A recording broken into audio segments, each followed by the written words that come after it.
Hey, it's Alicia Stovey, your Mortgage Millions mentor, and I help mortgage loan officers make twice as much money and work less hours by having great systems and relationships in place. And speaking of relationships, today I am so honored to have with me Kathrin Rein, who as of the second quarter this year, First quarter, third quarter, is the number 9 producer on the planet. Is that right? KW. KW, which KW dominates the planet, so it's Yes, the same. exactly, Right. exactly. It's not, but you guys know what I'm talking about. So, in addition, Kathrin has also been number 1 single producing KW agent in the state of Florida. She is a rock star, and I'm so excited to have her with us because we're going to talk about, guess what, you guys? Real estate. Wow. How much do we love real estate? Woo! So, please, Kathrin, tell us a little bit about your business, how you got started in the business, what you love about the business, why you're still in this business, right? Because there are agents that are leaving the business right now because they can't get their offers accepted. Exactly. Okay, People think when it's busy, it's a piece of cake. It's not. You need to have the skills and the tools, and Kathrin has them. Yes, I do. Well, thank you so much for introducing me. I really appreciate it. My name is Kathrin Rein. I'm in the state of Florida. I'm in the South, Miami Beach, Fort Lauderdale. I'm a solo agent. I do have a strong admin system. Otherwise, I couldn't do what I'm doing. Everyone on my team is licensed, and that allows me to go on vacation. Over the last year, I have built very strong systems. So I don't work with any buyer or seller unless they sign an exclusive agreement, which filtered out all the maybes. So we only work with very motivated people. I'm very strongly referral based on past clients and other agents that send me referrals. Thank you so much to everyone that has sent us referrals in the past. And yeah, we've been doing really well this year. We're right now at 36 million in closed sales. And I have several. So hopefully by the end of the year, we reach 50 or more. And remember, I'm a solo agent, but this is not a one-woman show. I have a virtual assistant. I have a partner agent, as I call. She is a combination of showing agent and admin that helps me set up the listings. And I have a transaction coordinator. Otherwise, I couldn't do all those things on my own. But that's still a whole lot of success with what's 2 people on your team. Did I hear you correctly? Two, yes. Mm-hmm. That's and huge. One is part-time. Mm-hmm. The transaction coordinator. She's not in the office. Fantastic. So I'm the same way. I'm one of those people. If you're not sure you want to do business with me, that's fine. Good luck. Have a great day. I have someone else that's newer that might be willing to drive around without making any money. But if you want to work with me, you got to be exclusive. And when people say, oh yeah, but we're working with other realtors, I tell them no. I don't think we're a good fit. No, because you're the expert, and either they realize from day one you're the expert, right? Because if you get a client that doesn't acknowledge that, then what? They're not going to listen to your advice when they make the offer. They're not going to, or when they list their house, right? Yeah, and plus, I don't want to work with someone where I don't end up getting paid. So I'd rather come down in the beginning and spend some time with my children and lay by the pool than spending 1 more minute driving someone around that's not serious. I agree. How about, no, so this is a good question for you then. So I hear a lot of realtors say, oh yeah, I'll take them out once if they're not pre-approved. No. I'm sorry. I mean, if they're, there would be an exception if I know them personally, they have bought with me before, but they need to now all sign an agreement. I always tell them my broker has made this rule. I always blame my broker for everything. And I said, she's really tough. And the truth is I'm the tough one. But I always tell my broker, if people ever call you, you're the tough one. But I know their finances. I know they can afford it. And some people, they, unless they find something, they don't want to go through the pre-approval process. But if it's someone new or someone I don't know, absolutely not. They need to be pre-approved, no exceptions. Yeah, because what if they don't actually, they can't qualify for that price point, and now they've seen that price point. They're never going to be happy. They dream, the dreamers. Yeah, champagne taste on the big budget. They're So. like, I pay that in rent. I can pay that in mortgage. Well, this is not how it works.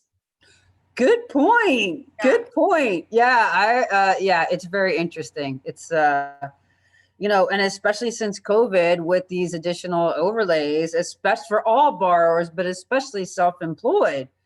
Um, they have to be making, always for self-employed, they just get a tough rap, Yeah, unfortunately. it is harder when you're self-employed. What I always tell people, I have a lot of friends that are also in the real estate business and that never claim any income on their tax return. And then they want to buy income properties. You gotta pay to play. You can't like hide all your income. If you want to then buy something and you have no income on paper, of course you don't get a loan. Yeah, it's interesting that you say that. I'm so glad you do, because I say something similar. I basically say, if you don't pay the tax man, that's the same entity that's basically the puppet that controls that, right? They're controlling the puppet that are the interest rates. So Correct. if you're not going to show them and pay the taxes, you're not going to you can still get a loan. You're going to get a hard money loan or a bank Yeah, statement loan, but you're not going to get those great rates that you see advertised that everybody drools over, right? correct. So, Correct. and it's Can't funny have it because, all. yes, right? And it's Yeah. funny because everything's relative also, right? I have somebody that bought a few years ago and their rate's 4.125. I know, so you can get lower today, of course. But they were I like, have oh, that's 4.7 on my current house. I need well, to get that refinanced.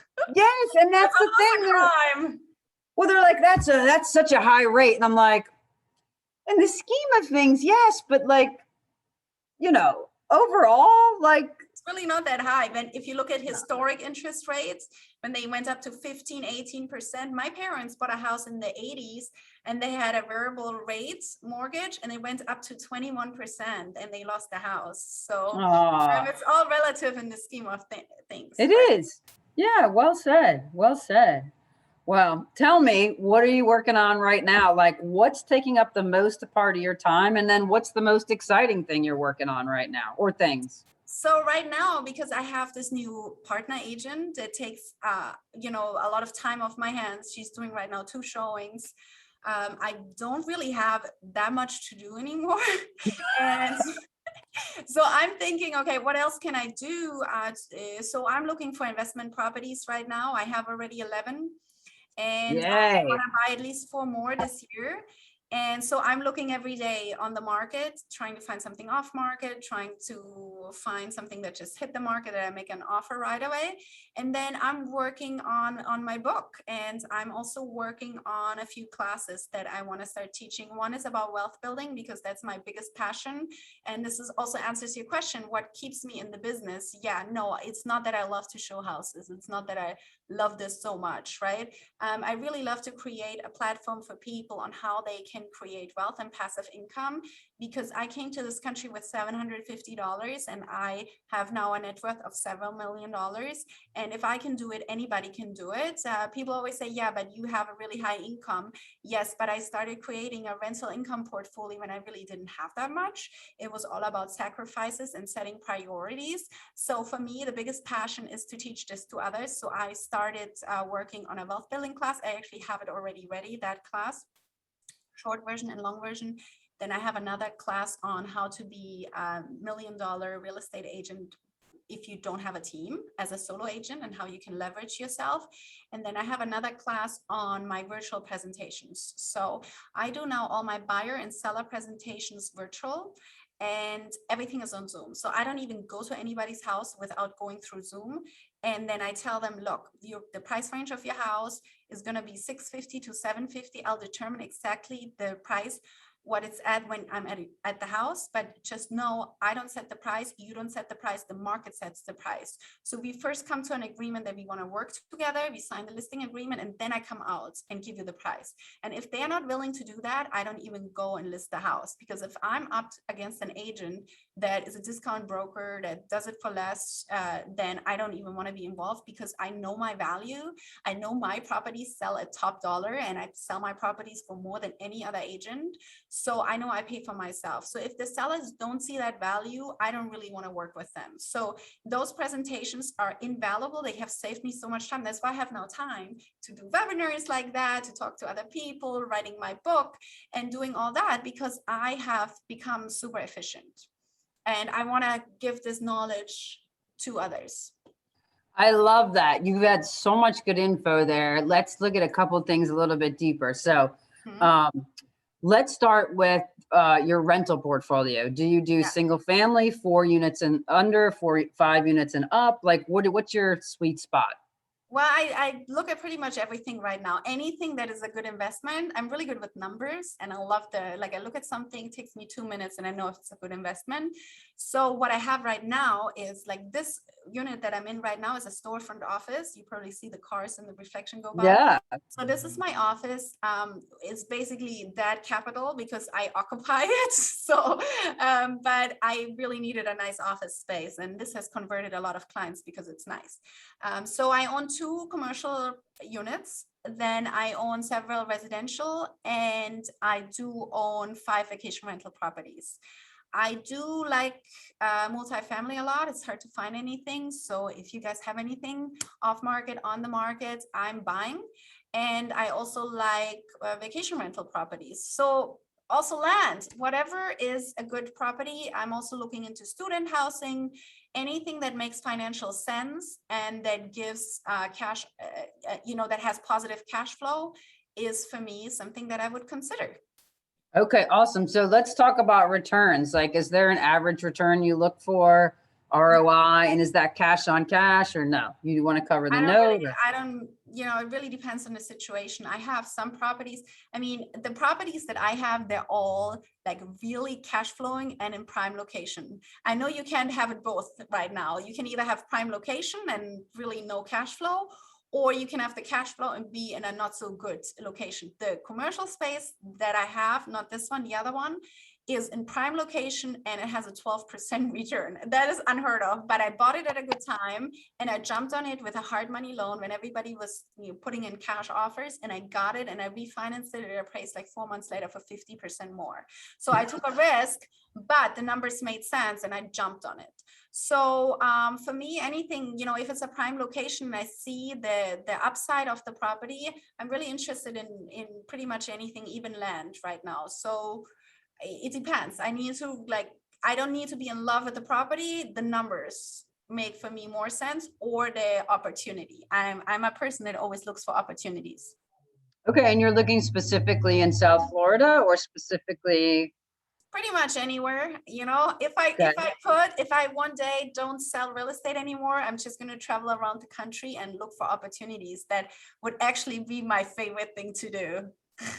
I know, I love looking at real estate myself as well. Wherever I go, and I travel a lot and speak on a lot of conferences, I always have my app and I look how much of and this is how I found my vacation rental properties. I was on vacation and I pulled out my phone and I looked, and now not even a year later, I own 5 properties in that place that we went to visit. So there's something to be said for taking action. You know what I mean? A lot of people plan and plan and plan and don't pull the trigger.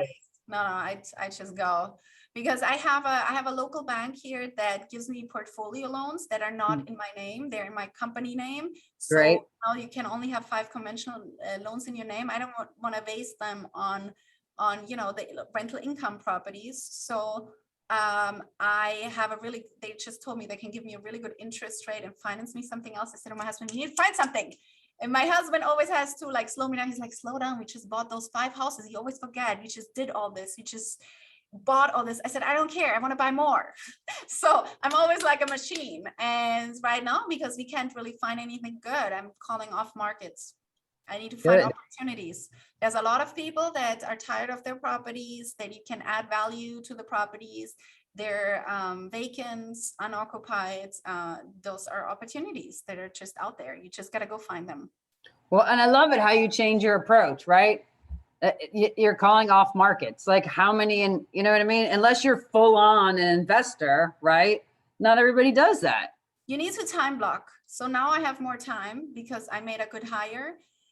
So I do that for at least an hour a day, and I didn't have that time before because I was handling transactions, I was doing paperwork, I was showing properties, I was doing stuff that I'm not supposed to do. So now I have someone else do that for me. It does cost me money, but that frees up my time, and the time that I bought back is very valuable for me. Yeah, I'm a big believer in income producing activities, focusing on those, and then also activities you love. And if you have that gift, right, of gab and connection with people, and if your income producing activities are also what you love, like to me, that's the win-win. It's right.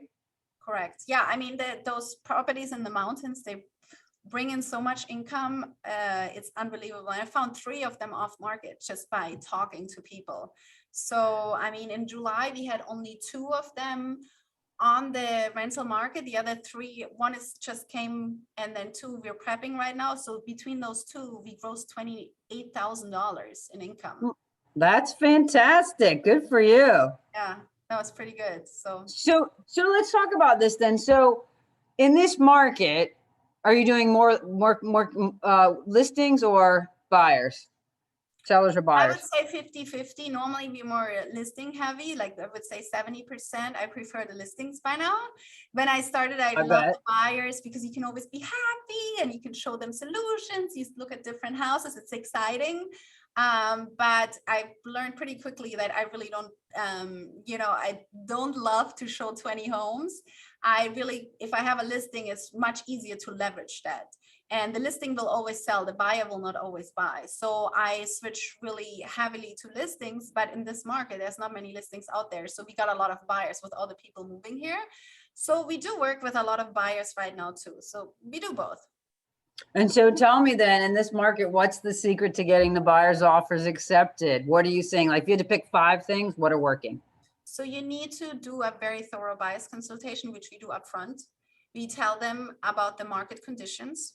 You gotta offer full price or above asking price. You gotta be pre-approved, strong down payments, waive appraisal or pay appraisal gap, no concessions after inspections, strong terms, and they need to look at properties fast. And if you prepare them that they need to come in strong, you won't have the discussion at the time when you make the offers and the property is priced 525 and they're like, how about 450? So you won't have that discussion if you set the expectation with people. And if I talk to them at the buyer's consultation, I ask them, are you willing and ready to put in a strong offer? And if they say no, I don't work with them. So they need to know that this is what needs to be done. And if they're not ready, they are not my people because they will never find a house. So you need to really set the expectations very firmly with the people, because at the time you make the offer and you tell them, no, we need to go full price. I've heard in the beginning where people said, well, which side are you on? Are you on my side or are you on the seller's side? And I'm like, I'm on your side, but I want you to get the property. And this is what it takes for you to get the property. And if you have that up front and that discussion up front and you tell them this story that I just told you, then they will know that I don't push them to the sale. But if I know it's the right property for them and I know that they will be mad at me later for not getting the property, I will push them and I will tell them this up front. So after each showing, we also ask them, do you want to buy this property? And we tell them up front also to drive by the property or look on Google Maps, to look at the video and to look at the pictures. I don't want to get to the property and then they tell me it's on a main street, we're not interested. So we set the expectations that Smart. That's so smart. You're the first. I do that when I look at properties, but you're the first realtor who I've ever heard say, go online, look at the pictures, know where this is. Google Earth goes a long way, or Google Maps. And then I also tell them we're looking at 3 to 5 properties. It's not that I don't want to show you more, but if we do our homework up front, then you don't have to look at more and waste your time. I always make it about them not wasting their time. But the truth is, I really don't want to walk through 20 properties with them. No, that's the truth. By the time we're at property 20, property 1 to 16 is already under contract. So most people with us, they only look at 2 properties. And then I make sure to tell them, if you want to see 20, I show you 20, but it has shown to be very inefficient to look at so many properties. So what? And then I can't even remember the first. Yeah, they can't remember the first one. They're not, you know what I mean? Yeah. They appreciate it. And a lot of people right now are investors and they want to get to the point, and they're high Ds. If you're familiar with the disc profile, so they just Yes. want to get stuff done, Driver. and they're a good match with us. I mean, we also do work with older people. We're a little bit, more patient, but still they appreciate that we're to the point. Because I see so many buyers agents dragging their buyers through my listings at open houses, and they have 20 houses printed that they're going that day. I just feel so sorry for their buyers. They're not doing their buyers any favors. They didn't do a consultation. They didn't set the expectations. And then they put an offer in way below asking price. I'm like, do you like to waste your time? I don't. Well, and that's the thing. I think sometimes, I don't know if it's, the difference between being desperate for the business and operating from a point of confidence. Mm-hmm. I mean, there's always, even though you think you know it all, you can always learn new things. And I feel like people that are on point are open and will hear that. Whereas, the people that are just taking their people around and around and around and around because they they're don't. tour guides. They're tour Yeah. guides. I mean, if you're also, your buyers are going to get frustrated if you're not honest with them and direct. I took over so many buyers that were working with agents that were never available, didn't respond right away, couldn't see the house right away, never. And they're like, we never got a house. Always got outbid. And I got them the house within the first offer. You just, if you show people that if they pay $20,000 more for the house, that's really only like right now $70 more a month. And with the increase of value right now, 1% per month in South Florida, they're going to have this equity in within 3 months. So who cares? Pay a little bit more and be in the house now. That's great advice. And I love the way you broke that out into a monthly payment. It's really nothing. And people understand that when you break it down like that. Yeah, that's not even lunch for two in Miami. Right. $70. I know, right? That's like $4. exactly. So knowing that and the market's on fire, what do you think is going to happen? Like everybody's like dip, crash.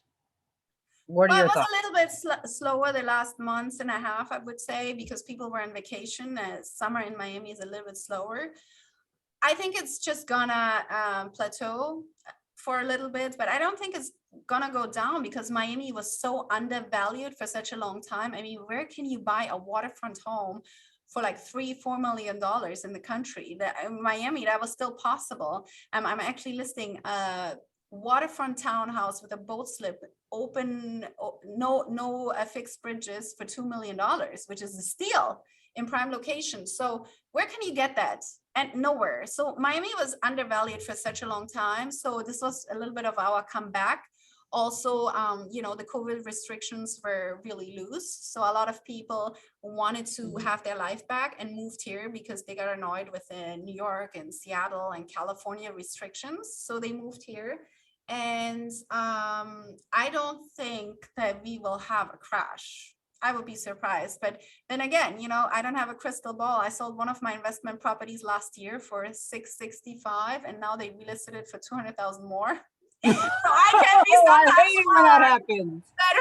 That hurts because I held it for 5 years and it went up less than what they're making now. But I'm like, okay, gotta move on. Can't think about it, but it's killing me. But it's okay. It's okay. So let me ask you, so if you were a lender, I'm sorry, I actually want to ask you what your advice would be to lenders if they want to build relationships with realtors. What do you as a top realtor look for from your lender partners? Okay, well, for me, I have a few lenders that I'm working with, but my attention span to bullshit is really short. So I work with some lenders on one deal and then it's over because they either don't respond on time or they don't treat my clients nicely or they're just incompetent. So for me, very important is responsiveness, that they have good appraisers or good appraisal management services. We've had a few where the appraisals didn't come in and then they didn't know how to rebut the appraisals, or they told me I'm an idiot. Happened. And They told you? yes, I also looking for lenders that are available to take calls on the weekends. Mhm. And then I also want lenders to contribute to my events, you know, that they show up, give me their time, or they sponsor the food, the cookies, whatever. That's for me very important, and they need to get the job done. So number one, you know, they need to get the job done. And it's really hard to find good people. And I have this office space where I could have a lender in-house. And I've had one, but that lasted for 2 weeks. I don't want to get into detail what happened, but it was really bad. Oh, that's a bummer. Bummer. Okay. And then any tips for as a seller's, the seller's agent for listing? Good. Oh, so one more thing for the mortgage brokers. Like I never meet any brokers that offer to come to my open houses or brokers open, where I'm thinking they don't want to sit with you. Why not? That's like the fun hanging out. No idea. It's like I almost need to push them and force them, where I'm thinking you're meeting all the realtors that know me. Today I did a brokers open. There's not many that volunteer, or they all just want to meet. They all just want to have something but not give anything. So I'm a giver. If I want to be in business with someone, I always give, and then eventually they give me something back. But they all just want to take, and that's it. And it doesn't work that way. It's a problem. It's interesting because I talked to coach loan officers, and I talked to some loan officers, and I asked them about their realtor relationships, and they're like, well, we closed the loan, but they don't want to give me any more deals. I was like, that's your job. That's not how you build a relationship. Yeah.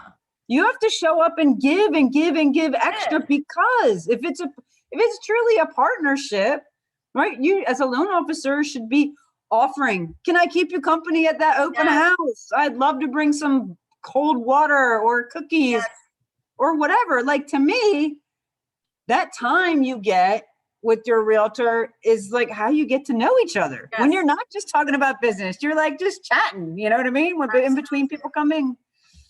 And then also, I also feel, what did I want to say? I want to say something about the relationship. Okay, I lost my train of thought. It's all right. We come back to it. So, yeah, because I agree with you, because I look at it like this is a realtor partner. Yeah. Right. Oh, so now I came. Okay, before I lose it again. Sorry. I always say to the lender that I sent him last year over 20 deals. And I said to him, do you have any clients you can refer me to? He's like, you don't understand. All the clients that come, they come already with a realtor. And then I'm just thinking, dude, like, you don't have any friends? Think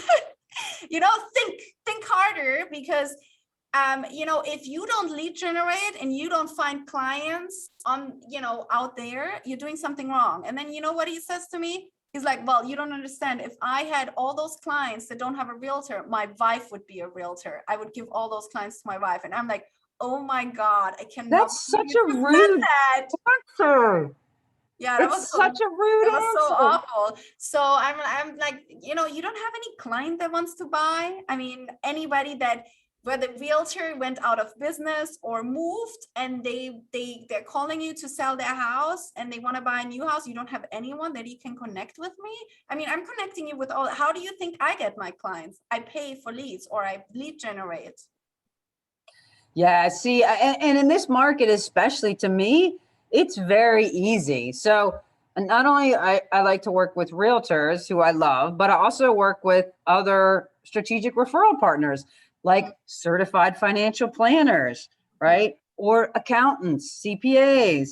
And then that way, when they do their annual reviews, I'm always in their ear, right? Because I send them clients too. Somebody buys a house, they need a financial planner. Somebody has their own business or a complicated tax return, they need a CPA. But then also, I work with them so that when they do that planning, I had a financial planner. Here's a great example, who used to send me somebody after they had their realtor. And I said, this is awesome, but they didn't always pick the best realtor.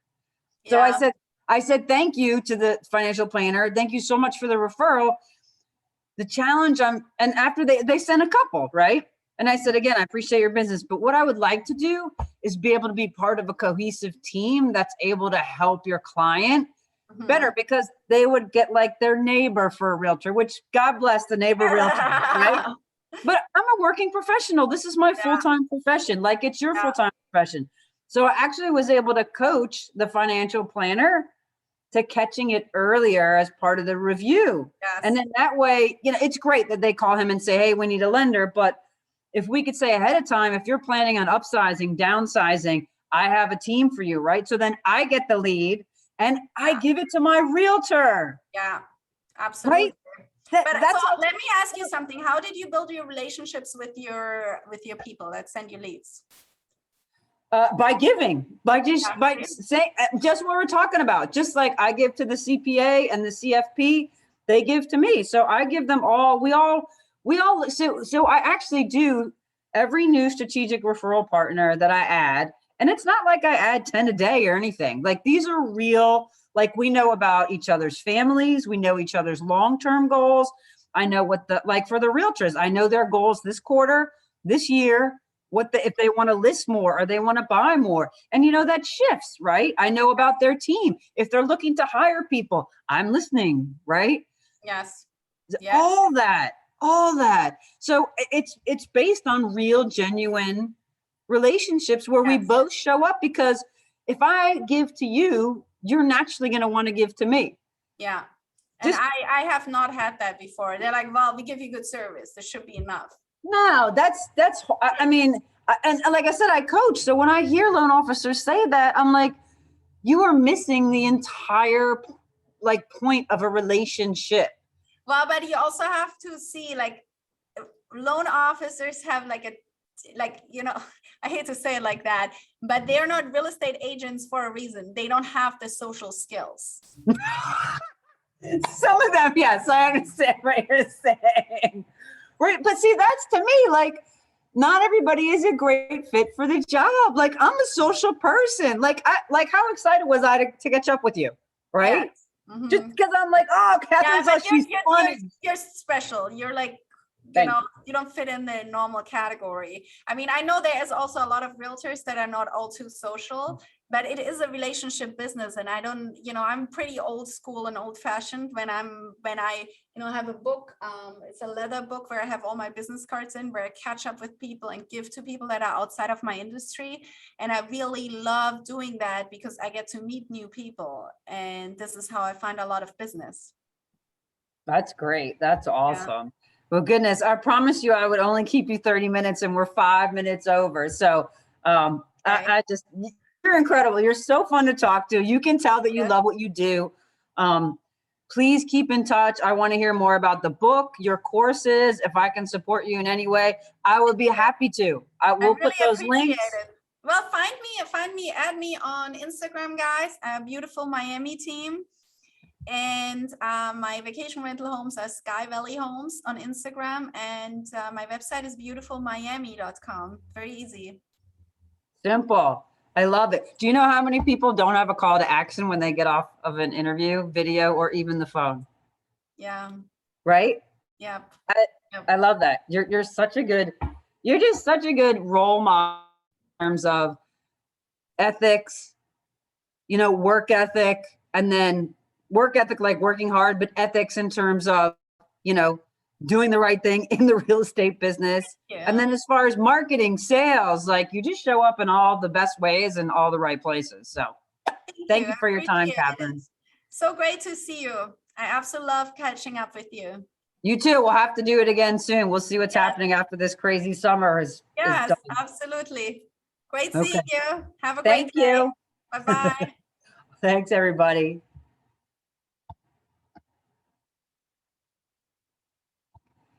I'm Alicia Stobie, your Mortgage Millions mentor, and make sure that you click on the subscribe button below, follow, give us a like, give us some comments. What do you think about what Kathrin has to say? I think she's an amazing agent. Everybody's entitled to their own opinion. I'd love to hear yours.